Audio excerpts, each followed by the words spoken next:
పరిశుద్ధ దేవునికి మహిమ కలుగునుగాక. ప్రియ స్నేహితులందరికీ దివ్య వాక్యోదయం. ఈనాటి పాఠ్యభాగము గలతీ 3:2. ఇది మాత్రమే మీ వలన తెలిసికొనగోరుచున్నాను, ధర్మశాస్త్ర సంబంధ క్రియల వలన ఆత్మను పొందితిరా, లేక విశ్వాసములో వినుట వలన పొందితిరా? మీరెంత అవివేకులైతిరా! మొదట ఆత్మానుసారముగా ఆరంభించి ఇప్పుడు శరీరానుసారముగా పరిపూర్ణులగుదురా? మనము చదివినవన్నీ ప్రశ్నలే. మనము ధర్మశాస్త్రానికి కృపకు మధ్య సమతుల్యత పాటించాలి. ధర్మశాస్త్రము మాత్రమే అయితే నిన్ను కఠినంగా తయారు చేస్తుంది.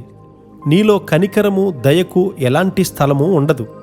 కొంతమంది కృపకు ధర్మశాస్త్రానికి మధ్య సమతుల్యతను పాటించలేకపోతూ ఉన్నారు.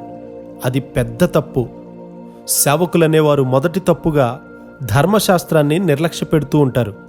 రెండవ తప్పుగా కృపను నిర్లక్ష్య పెట్టడం నేను చూశాను. మొదటి తప్పు జీవము లేని పిల్లలను, రెండవ తప్పు కురూపిగా ఉన్న పిల్లలను ఉత్పత్తి చేస్తాయి. రెండు అనర్థాలే. ధర్మశాస్త్రానుసారముగా నేను అనింద్యుడను అని పౌలు గారు చెప్తూ ఉన్నాడు కదా. దేవుడు అతని కళ్ళు తెరిచి అతనికి కృపను చూపించారు. అందుకే అతడు ఆత్మానుసారంగా ఆరంభించి శరీరానుసారంగా పరిపూర్ణులగుదురా అంటూ ప్రశ్నిస్తూ ఉన్నాడు. నీవు ఆత్మానుసారంగా ఉంటే ఆత్మలో కొనసాగు. అది కూడా అంత సులువు కాదు. గతంలో ఆరంభ సభలలో దేవుని యొక్క ఆత్మ సంచారం ఉండేది.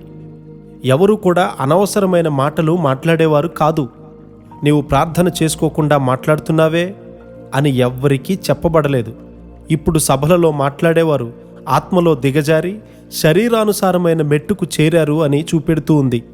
ఈ సభల కొరకు ప్రజలు ఏ విధంగా సందడి చేస్తూ ఉన్నారో నేను గమనిస్తూ ఉన్నాను. ఉజ్జీవానికి పెద్ద పెద్ద కూటాలు మాత్రమే కాదు, గొప్ప ఉజ్జీవము 2 లేక 3 ప్రార్థించడం ద్వారా కూడా ఆరంభమయ్యాయి. అలాంటి స్వేచ్ఛా ప్రార్థనా ప్రవాహాన్ని పోగొట్టుకుంటే అంతా పోయినట్లే. ఒకడు ఆత్మలో ఉండడం, ఆత్మ ద్వారా జన్మించడానికి బదులుగా శరీరపరంగా నడవడమే శ్రేయస్కరము అని ఆలోచించవచ్చు.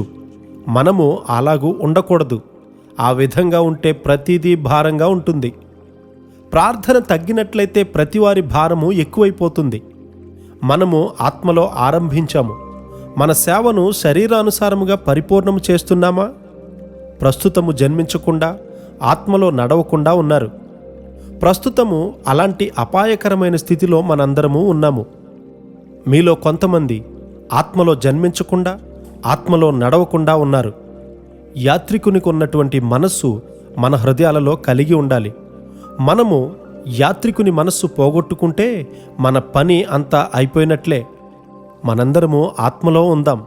దేవుని ఆత్మతో కదిలించబడ్డ సాధారణ యాత్రికుని మనస్సు మనందరము కలిగి ఉందుముగాక. ఆమెన్.